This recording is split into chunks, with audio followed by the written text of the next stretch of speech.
Our speaker is Ryan Gordon. He, hopefully you read his bio during the introduction, so I won't give you any of these details, but I will tell you that I heard him speak a little while ago at a water resources group committee meeting, and he gave a great presentation on the drought of 2020. As you know, for climate change impacts on lakes, we're really worried about intense storms and the interspersed periods of drought between those storms. And he gave some really great, I learned a lot from that about soils and what happens to soils as a result of drought. And so I asked him after that if he would consider talking specifically about, in general about the drought and about lakes, and he agreed. So thank you, Ryan. And with that, I will stop sharing my, oh wait, let's see. Oh yeah, that's it for my screens. My slides, I'll stop, I'll get off, and I will hand it over to you. Thank you, Ryan.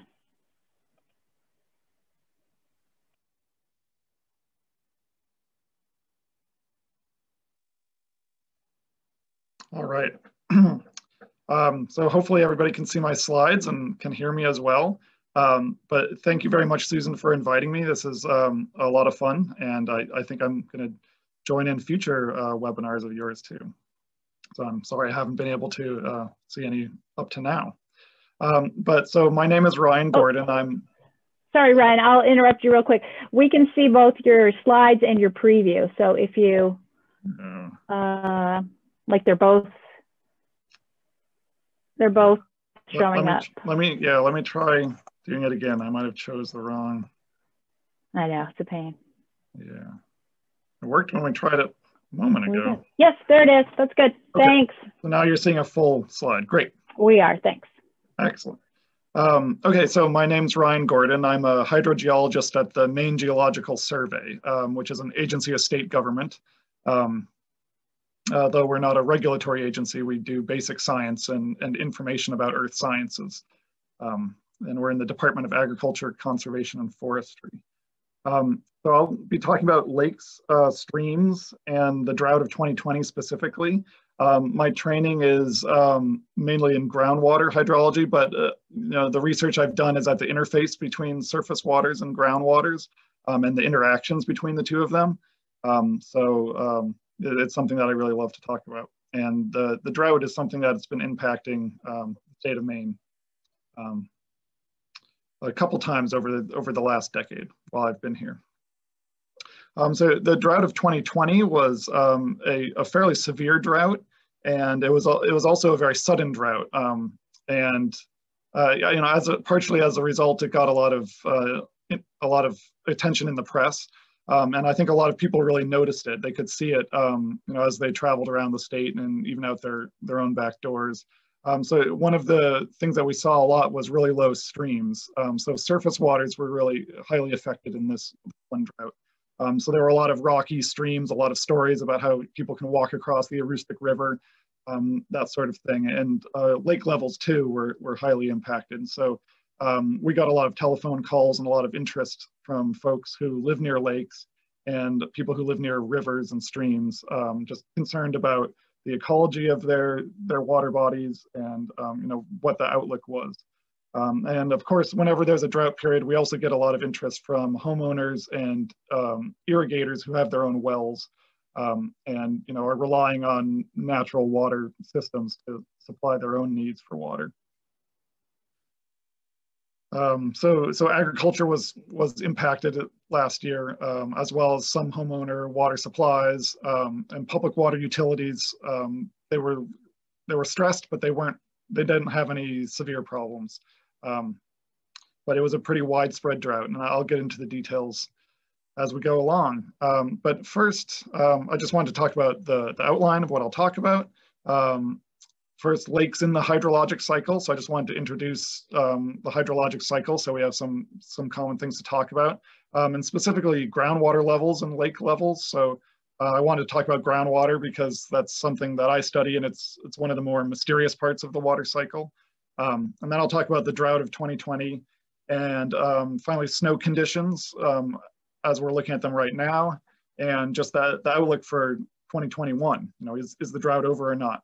And finally, Susan had asked me to talk about the effects of drought on water quality, which is a really important aspect of drought cycles. So to begin with the hydrologic cycle, this might be a review for a lot of folks, but it really begins with precipitation. And I can't emphasize this enough when I talk to members of the public, especially, that the source of all water in Maine is rain and snow that falls on the landscape here in Maine. So there's a lot of misconceptions that groundwater specifically is from somewhere far away, or it's only from up in the mountains, but it's not strictly true. So water that's appearing in a lake or stream near you fell as rain or snow in the same watershed in which you live. So it's all water is local in that way. And Maine gets a fair amount of precipitation compared to many places on Earth and many places in the United States. So on the lower left here, there's a map of the whole US with the amount of annual precipitation that we get, and Maine is one of the wetter areas. On average, we get 42 inches per year, and some areas get a lot more than that, so especially along the coast. You can see in the right-hand map there. So along the coast and up in the mountains of Maine, places will get up to 60 inches of rain. And the drier areas up near Caribou and Presque Isle are getting more like 40 inches per year. So when we talk about the water cycle, as I said, it really begins with precipitation. But what happens to that rain? Where does it go? And so about half of it immediately runs off the landscape into surface water bodies like streams and lakes and rivers, and eventually finds its way to the ocean. About 35% of it evaporates back into the atmosphere. And so that can be evaporation from lakes specifically. It can also, a lot of it is evapotranspiration or transpiration through plants. So during the growing season, trees and plants take up a lot of water and bring that up into the atmosphere. So that's a large loss of water from the landscape. And that leaves about 15% to filter down into the ground, where it's stored for some time as groundwater and then moves on through the water cycle. And it eventually comes back up into surface water bodies as groundwater discharge, or it ends up in the ocean. And so like I said, I'm going to talk a little bit about groundwater because it's one of the more mysterious things. As I said, you can't see what's going on in the ground. And actually, as I've talked to people who live near lakes, a lot of focus is on the lake itself, but there's a lot of things going on under people's feet that they don't understand that they also rely on. So a lot of people in rural areas in Maine use wells for their water source for their home or their camp. Those wells are going to be right in their back or front yard. And that's about half the population of Maine actually gets their water from a private well. And then septic systems are how we get rid of our wastewater, and that's also related to groundwater. So it's going right back into the ground under your feet. So how is water stored in the earth? It's stored in the little cracks and crevices between either sand and gravel grains or clay grains, or in actual cracks in the bedrock. And in this figure here, you can see an area of saturated ground, which is what we call groundwater. And the upper surface of that is the water table. And above that water table is the unsaturated zone where the porous spaces in the earth are not filled with water. And then that goes up to the land surface. And around surface water bodies like lakes, the water table usually comes right down to meet the lake surface. So the surface of the water is really, geologically, we sometimes refer to it as an outcrop of the groundwater table. So surface waters and groundwaters are really closely related, and the elevations of them are closely related. And there's a lot of interaction between surface waters and groundwater. So then, at least in Maine, the water table near a surface water body like this will slope upward as it goes away from the lake. So the water table, it's usually easy to approximate it as a kind of a subdued contour of the ground surface. So as the ground goes up away from a lake into uplands, the water table will do the same thing. It will go upwards, but just not as high. So here's an example of what I'm kind of talking about. Here's an image of a lake surface and the water table coming up on either side. And groundwater is actually flowing basically downhill along that that gradient or contour and going into the lake surface. And the same is true of wetlands and streams as well. So the groundwater that flows to a lake, it's not a huge component of the water balance of lakes, but it is really important for the ecology, for what's going on. So groundwater can flow to the lake in kind of a consistent pattern like this. There's usually more flow on the near the shore, so near the surface, and less deeper down in the middle of the lake. And then on the right-hand side here, I have an image of kind of more concentrated spring flow to a lake.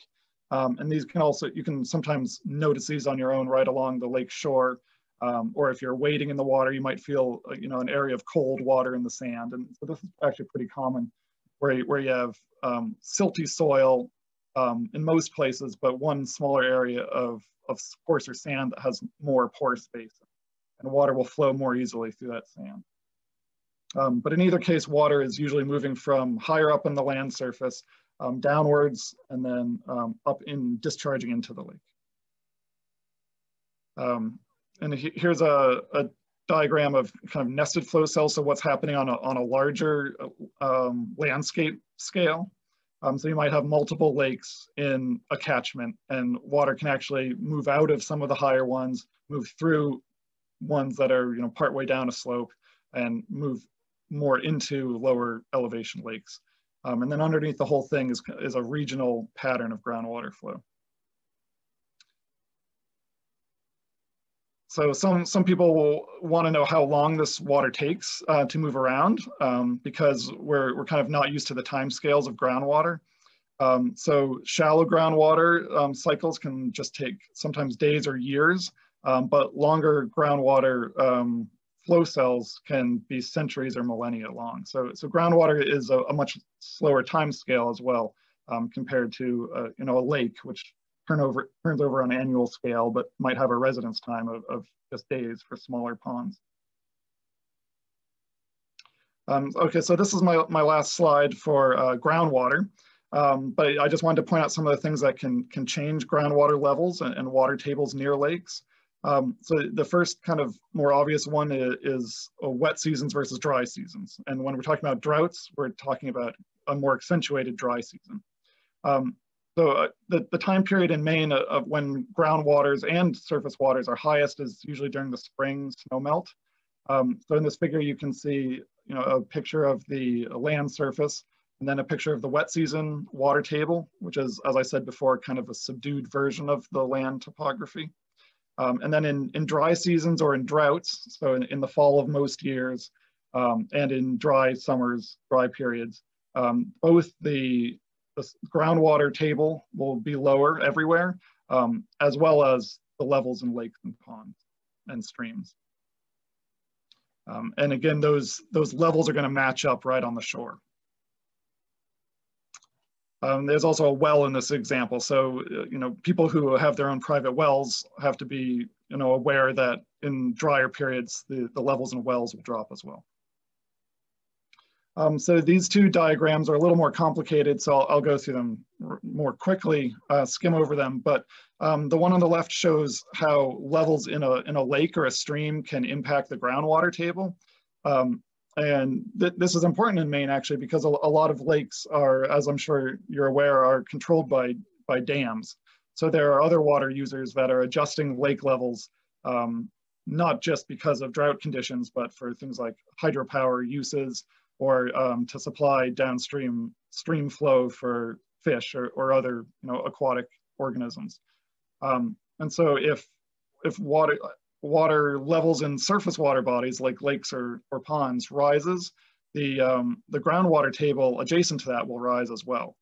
And so this is a way that at least in short periods of time, water from the surface water can go into the groundwater system and be stored there for some period of time. And then on the right-hand side, humans also have an impact on the water table when they take out water for wells, for irrigation wells or homeowner wells. So on the top right-hand side here, it's showing a normal groundwater flow from the uplands to a lake or a stream. In the second block, it's showing a well withdrawal. So they're taking water out, and that's lowering the water table right around the well. And in this case, it's drawing some water towards the well that would otherwise be going to the lake. And when that amount of water withdrawal increases, when the discharge through the well is even greater, it'll be drawing more groundwater to it, and will actually can start to pull water out of the stream or lake itself. So you can actually start taking lake water and bring that into the groundwater system and then pull it up in a well. Okay, so I was saying that groundwater inputs are important because they're kind of mysterious, but they're not actually the largest contributors to the total water budget in lakes. So here's a diagram showing all of the major inputs and outputs to a lake. It's this balance of ins and outs that is really controlling the amount of water that's in the lake and therefore the lake level. But the largest inputs is really through surface water, so streams and inlets coming into the surface water body. And then the largest outputs is, again, the outlets or streams going out. Evaporation is also a fairly significant output of water from a lot of lakes, but it's not the greatest one. So as I said, stream flow is usually the largest input and output. So you have to think of lakes in the larger context of their entire discharge network. So the whole streams, the inlets coming into the lakes and the outlets are all part of this network. And so it's important to think of the entire watershed and not just the lake itself. So the source of water is all of those tributaries coming into a lake. And I just really like this picture on the right-hand side because it shows the kind of geomorphology of what happens when there's a stream. You can really tell what's the inlet and what's the outlet. So there's a little delta here as water's coming into the lake and then flowing out again. So kind of a classic Maine image that you might see from the top of a mountain. Okay, so that's enough kind of basic hydrology. So now I kind of want to switch gears and talk about the drought in 2020, but first just talk about what is a drought. So I think most people have a general concept of what drought means. It's a time when it doesn't rain a lot, or it's dry, or maybe when it's hot. But from a scientific perspective, there's a couple different definitions of drought. And I've organized them here from more of the short term to the long term effects, or from less severe to more severe. So the longer a drought goes on, the more severe it's going to be, and the more widespread the effects. So first we can talk about a meteorological drought, which is basically a lack of rain or precipitation, and can also be made worse by high temperatures, which increases evaporation, or low humidity, which also dries things out a lot faster. And if a meteorological drought goes on for long enough, it can become what we call an agricultural drought, which is a deficit of soil moisture, or a lack of water in the soil. It's called an agricultural drought because it affects agriculture primarily, leading to wilting plants and reduced crop yields, as well as an increase in fire danger. So if a drought goes on longer, soil moisture will go down, but then you start having effects in surface water bodies. This is when we start calling it a hydrological drought. So when you see low flows in streams, rivers and levels in lakes, this can start to lead to a loss of irrigation sources, or stressed public water supplies. And you start seeing effects like higher water temperatures, and other effects on fish and aquatic ecosystems. So you can have stranding of fish and invertebrates. And then a long-term drought, so we're talking a year or longer here, you'll start to see significantly low groundwater levels, which is just a longer-term hydrological drought. So when groundwater start to drop, the groundwater levels start to drop, you'll get drying out homeowner wells, and springs and wetlands that are dependent on groundwater will start to dry out. So there's a couple different scales that scientists use to kind of define how severe a drought is. The one that I like to use is published through the US Drought Monitor. It's called a severity scale. And I like this one because it takes into effect kind of all of those components of the different types of drought that I was just talking about. This is a 4-point scale. It goes from 0 to 3, or D0 to D3, moving from abnormally dry to a moderate drought to a severe drought and an extreme drought. So I'll be using these categories in the next few slides, and they're all color-coded in the way that you're seeing on this chart right now. So abnormally dry is yellow, going all the way down to extreme drought. And one of the things I like about this scale is that it's related to impacts that can be seen in whatever environment it's applied to. So here in Maine, I took this list of impacts off the U.S. Drought Monitor's website, and they're specific to Maine. So at abnormally dry conditions, you'll see crop growth being stunted, a slightly elevated fire danger, and some small surface water level declines. And then as you get into drought conditions, irrigation will increase, wildfires are more likely, and then as with severe and extreme droughts, the impacts get worse. So you have fish kills, crop losses, and homeowners losing water resources. So I'm going to use these categories as they've been color-coded to kind of describe what happened last year during the 2020 season. So the 2020 started out with fairly normal snow conditions. So we didn't really have any specific concern about a drought that year until about mid-May, when things really warmed up. So it stopped raining, and we got quite a few really warm and dry and windy days. So drought conditions really began quickly for the state of Maine in this case. And so we've been terming it a flash drought. It was one of the fastest onsets of drought that we know about in this state. So that began in mid-May and really rapidly worsened into June. So you can see in the color coding, we went from 0% of Maine being dry to 100% being abnormally dry in just about a month. And then as the summer went on, more and more area of Maine went into drought conditions to moderate, severe, and even extreme drought in September and October. And it was about the worst just around October 1st was when surface waters were at their lowest conditions. And then we got a little bit of relief in mid-October, and then more as the fall and winter went on. So the drought kind of cleared away for most places by the end of December. But we have had persistent dry conditions throughout the winter in some areas. I'll show that on the next couple maps. So these are kind of the same categories again, the drought severity index, but on a map scale.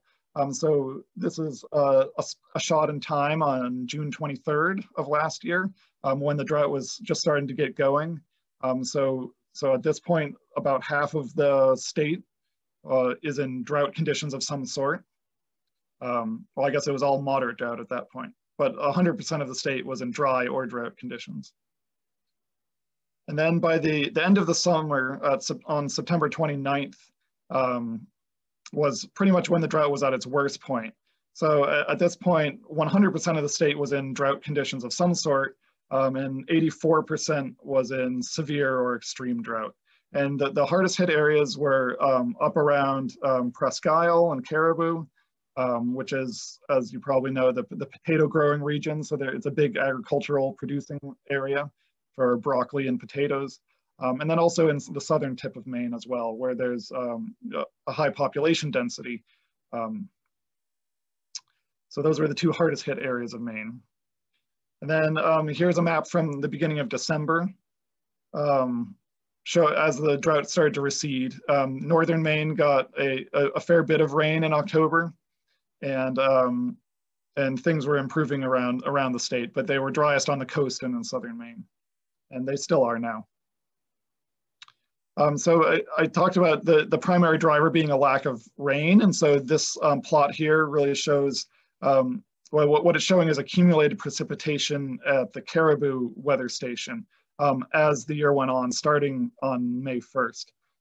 So the brown line here, if I can get my mouse over there, The brown line is what is considered normal. So on a normal year, how precipitation accumulates as time goes on, which is why it's smooth. And then the green line was what was happening during 2020. So you can see it's far below the normal line. And then the red line was the previous record up to that point. So the lowest precipitation that had been measured in Caribou had been in 1953. And as you can see, 2020 beat 1953 throughout most of the summer. We were actually below that lowest point. So it was a very kind of severe meteorologic drought, especially up north. And not only that, but I mentioned that the temperatures, so high temperatures really added to kind of the quickness of this drought and the severity. And it actually was also a very unusually warm summer up in Aroostook County. So this plot's a little harder to understand, but the blue bars are minimum and maximum temperatures, temperature ranges, and then the colored bands are the kind of the range of normal. So the brown band in the middle is normal, the red area is above normal, and blue is below normal, and then the edges of the bands are the records for that day of the year. So you can see that the blue bars are hitting up against that maximum record for a number of times throughout June and into August. So they were breaking a lot of temperature records as well, which really adds to the severity of the drought, especially for agriculture and surface waters. So moving on into the hydrologic effects. So river flows are the inputs to lakes, as I was saying, and it's also where we have the best measurements of water levels around the state. So the USGS at least only keeps a few records of lake levels, and they're all in managed basins. So ones where the outflows are controlled by dams. So they're not quite as useful as looking at these ungauged rivers or uncontrolled rivers.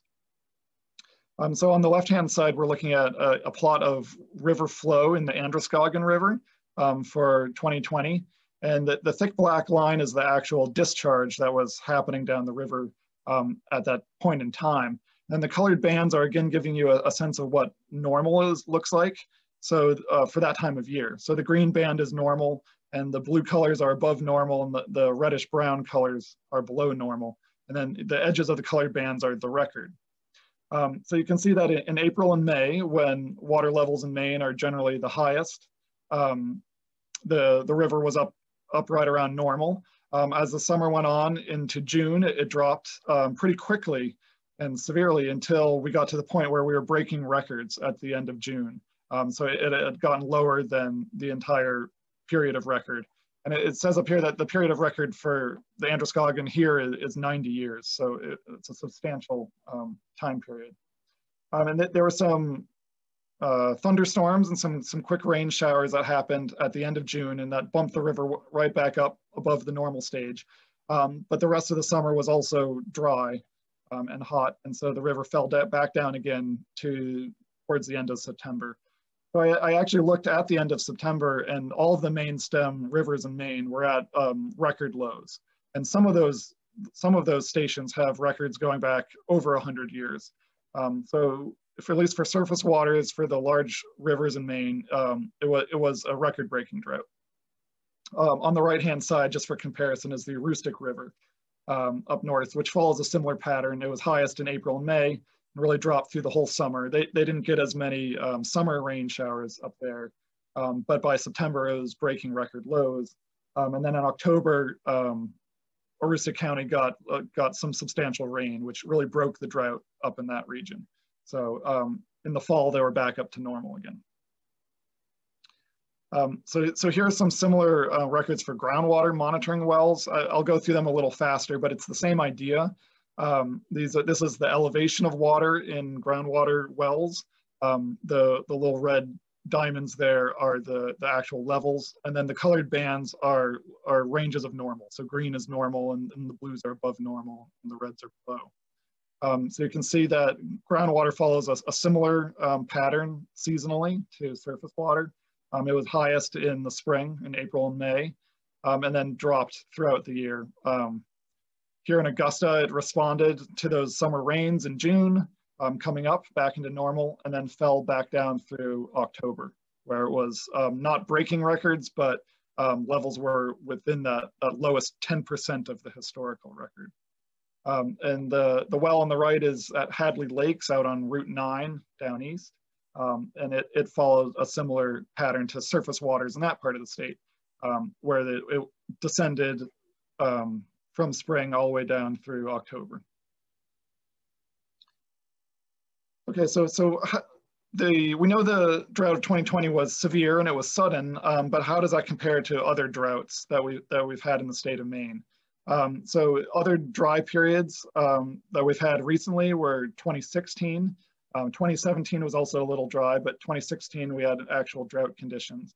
And then the one fairly recent drought that everybody, at least in state government, still remembers, and in the agricultural community, I should add, is the 2001 through 2003 drought.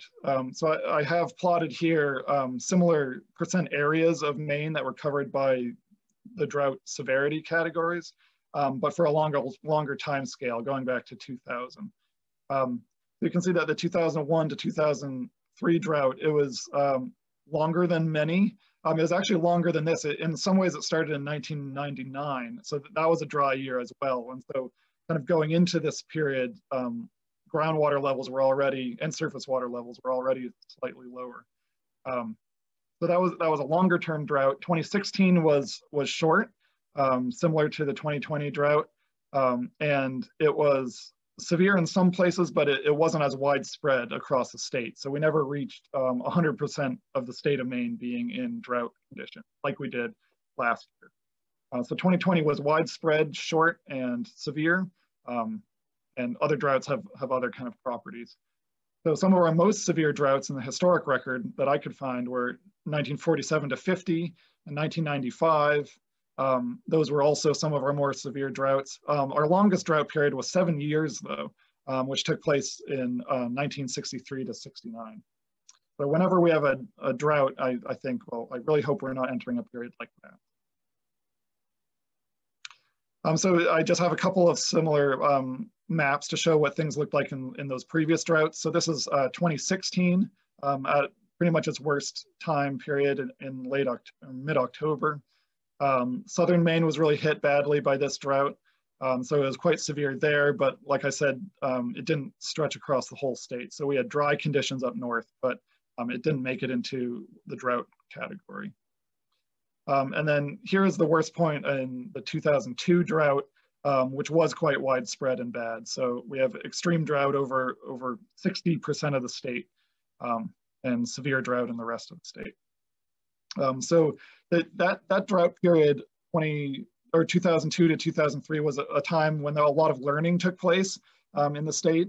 So public water supplies learned a lot of lessons. Utilities made a lot of interconnections with other utilities, really improved their flexibility and sustainability going forward. So we've had a lot fewer large-scale problems with drought in 2016 and last year. And I think a lot of that was due to the lessons learned in the early aughts.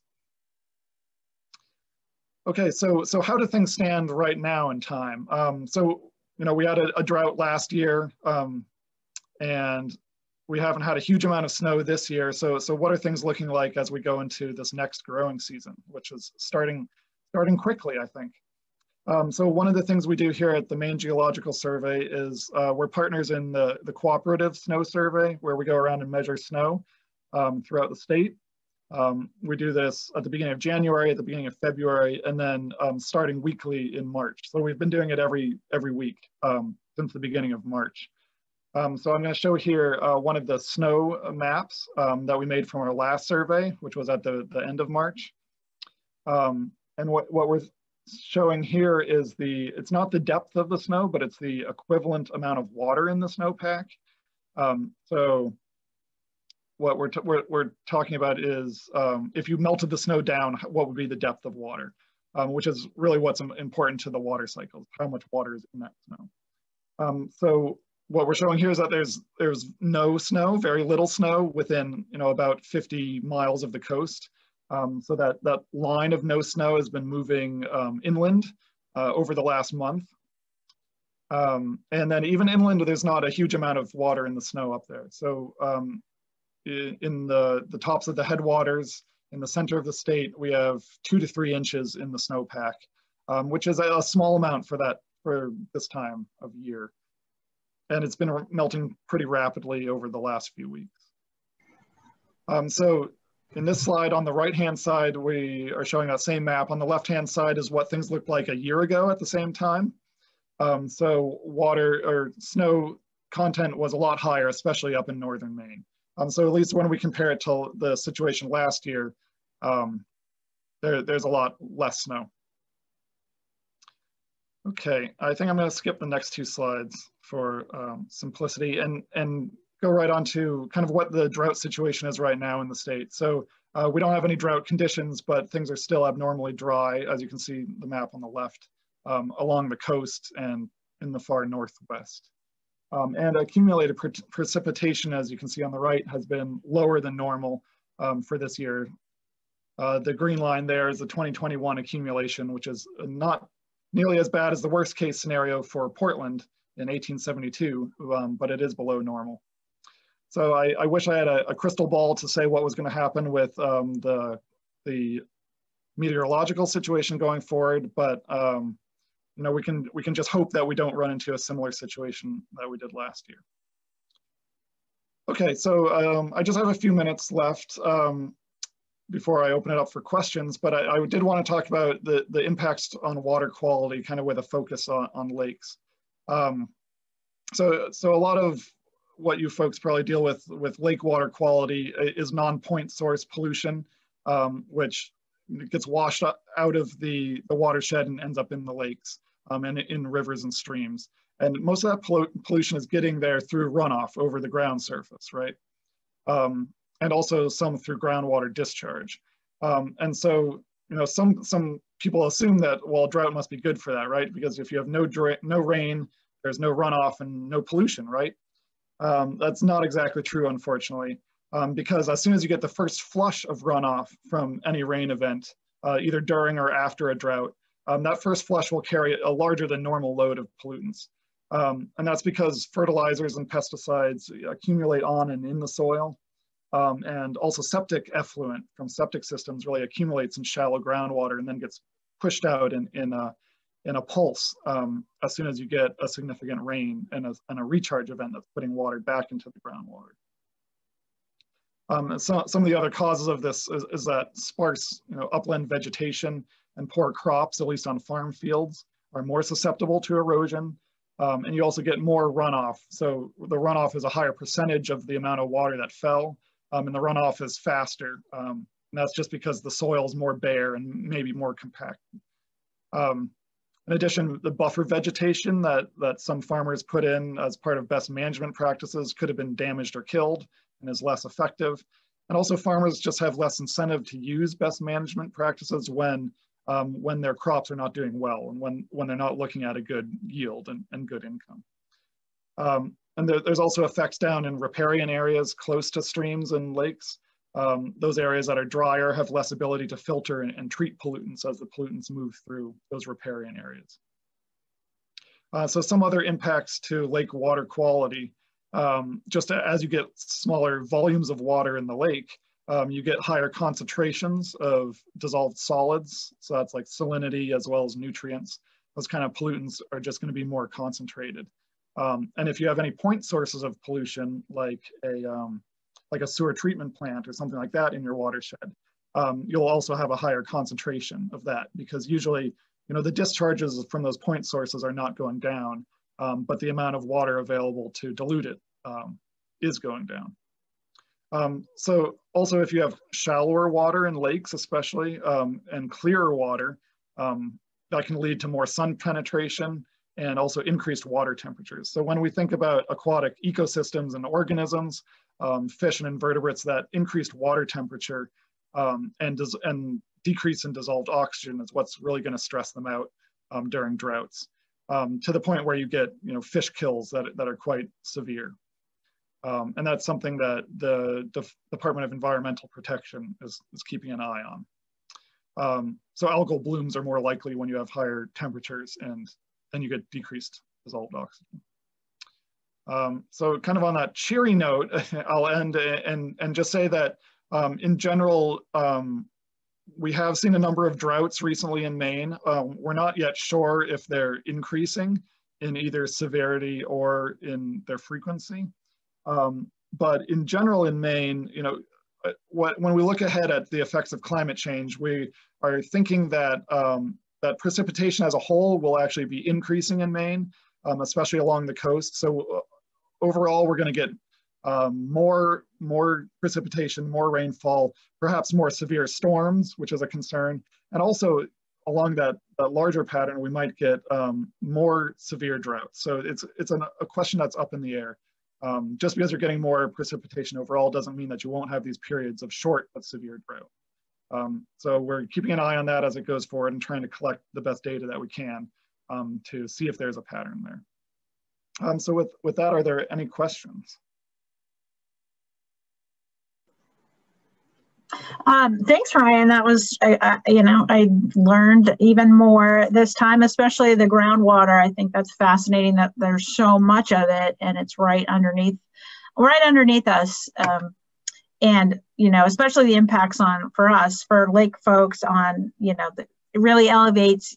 We did a recent literature review where we tried to identify where we asked experts what are the most most critical issues, and septics came up over and over again. And when you look at a diagram like that and you think of where your septic is, you realize, you know, that septic malfunctions and short circuits are, you know, they really do have a direct path to, you know, for those contaminants to get to your lake. So it was good to learn, but it's a little scary.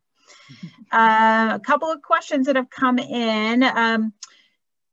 This one's a little bit complicated, and I apologize. I lost my audio. I had to log off and on, and so I lost this question. I don't remember who posted it originally, but Drew or sent me a copy. But so I'm just going to read it. It's are there any studies about lake level regulation which show the opposite of the natural hydro pattern and its impact on lake temperature? Lakes, especially with surrounding glacial strata, are now usually kept high during the summer under natural conditions when the lake would drop during the summer. Under natural conditions, when the lake naturally would drop during the summer, the colder groundwater flowed into the lake. Now the lakes are dropped in late fall or early winter. Does the warmer groundwater flow into the colder lake? Does this have an impact on lake temperature? And I hope this makes sense. And I was trying to sort of rephrase it as I spoke, so I don't know if that's a question. You can answer that. Yeah, no, there's a lot of great things in that question. And yet in the kind of underlying premise there is that the level of a lake does influence how groundwater moves into it, because it sets up the gradient. So if groundwater levels adjacent to your lake are high and the lake drops down really low, that's going to increase that gradient and will drive more groundwater at a higher rate from the groundwater system to discharge into the lake. So that's going on all the time, but the levels in the lake do impact that. So that's really important to understand. In terms of the regulation, yes, it's true that you know, the way that most lakes are regulated in Maine is they do roughly follow the seasonal cycle of high water in the spring and lower later, but it's definitely delayed, so that lake levels are kept higher during the summertime and they end up dropping later in the fall. But you know, there's a big recharge event that usually happens in the fall and October as well. So their lakes are usually and reservoirs are drawn down kind of right before that time in the mid-fall, and then they're allowed to fill up again in October. That's kind of the general pattern, although I'm sure people who are, you know, live near certain lakes, that they understand that every lake is unique and has a different management plan.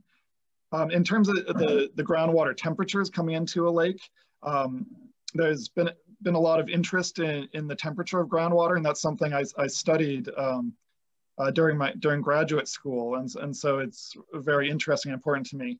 The groundwater temperature is really important for a lot of aquatic organisms that live in the beds of lakes. The ones that are right there, and many kind of communities are reliant on groundwater discharge and its temperature as well. So the temperature of groundwater is really important to those organisms. I'm not quite sure how much of an impact it has on the overall lake temperature though. So my inclination, I don't know specifically the exact answer to the question, but my inclination is to say that doesn't overall have an effect on the lake temperature to kind of shift that discharge from the mid-season to slightly later in the season. But I think there's a lot of nuances in the question that are correct and are important. So groundwater is warmest kind of at the end of the summertime. It has an annual cycle too that is somewhat delayed from the sun and the air temperature. So I don't know the exact answer to the question, but it's a really interesting system, and groundwater temperature is ultimately very important. Yeah, and whoever asked that question can follow up with you. Your email's right there on the screen. Yes. But I think that's helpful. And again, I didn't even know that groundwater temperatures would change. So that's interesting. Someone asked, is a large rain event after a dry spell more likely to flush higher level contaminants at any specific time of the year? For example, is a large rain event in August potentially worse in terms of water quality effects than in November or March? Yeah, there's a couple things that come to mind, and one is that, and I've been thinking about this because of the earlier snow melt, is that if you get large rain events on bare ground right after the snow, there's more nitrates. Well, there's more of a variety of kind of pollutants. Some are naturally occurring that occur under snowpack, and some have just been deposited throughout the winter. So you'll get sulfur particles and nitrate particles in the snowpack itself. And so if the snow melt is coming earlier, and then large rain events are falling on the bare ground shortly after that happens, whereas 30 or 40 years ago it might have been snow falling at that time. That can change the timing of when pollutant loads are coming into the water. So I think, yeah, so shortly after snow melt is kind of a sensitive time, especially as the timing of that changes. So I've read some papers where, some research where, different communities of plants have a different ability to take up nitrogen and kind of treat that.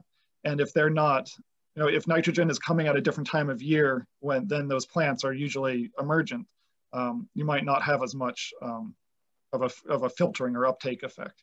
So that's one thing in the spring. And also just in general, vegetation has a big impact on erosion. Rain falls during the summer season, during the growing season and when leaves are on trees.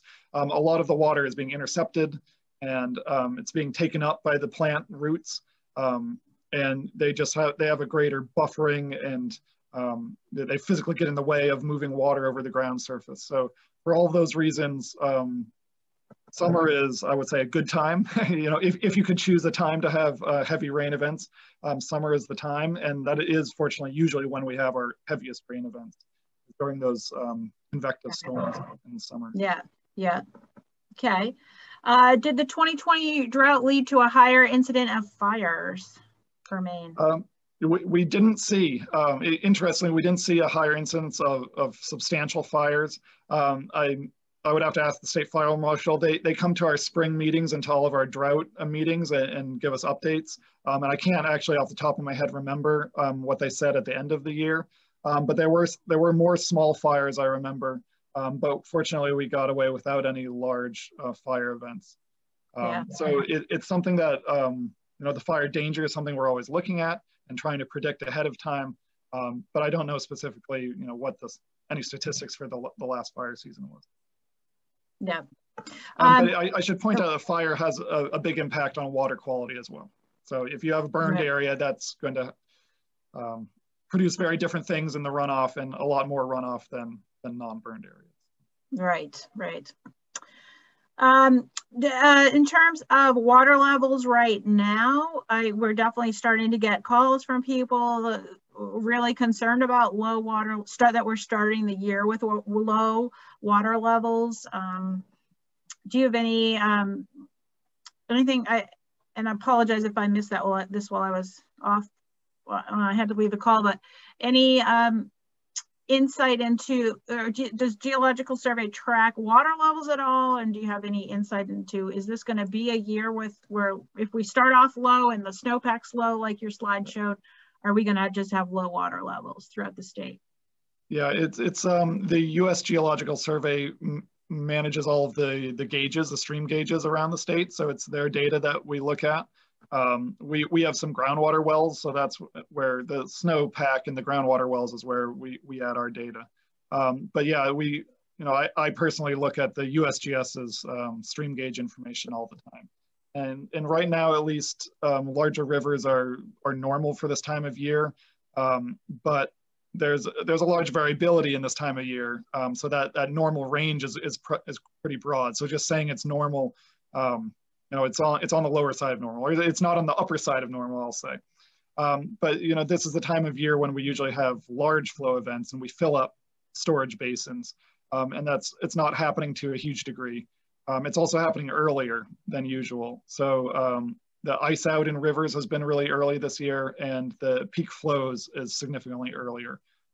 So whenever you get peak flows that are earlier, that just leads to a longer recession. So the recession is the time period where surface waters and groundwater levels go down throughout the growing season. So the earlier you start that, the lower it can get by the end of the season. So I think even though levels are within normal ranges right now, it's something to keep an eye on. When you're not starting with a huge late peak flow, it's always a concern. Okay. I guess somebody did ask a question about septics, but I'm having a hard time. I don't quite get it. So I'm going to forward that question to you from this person so you can have a better conversation. Do you have any last words on septics, like in terms of advice for people? Or, we definitely strongly urge people to get their septics pumped on a regular schedule, get them inspected. Is there anything else you can tell us? No, nothing in specific. I know that the lake associations have really taken this on as an issue, and that's a great thing because it's the number one thing that impacts the water quality around developed lakes, at least. So it's really important, and I'm glad it's become a significant issue, at least that it's in people's minds. Oh, good. Okay. Well, we're working on it. So thank you so much, Ryan. I don't see any new questions coming in, so we'll let you go. We'll let our viewers go. Thank you so much. And for anyone who's watching this was recorded. You can share it with others who missed it. And hope to see you in 2 weeks to hear Mary Jewett talk about the courtesy boat inspection. And thanks again, Ryan. Thank you, Susan. This has been fun. Okay, great having you.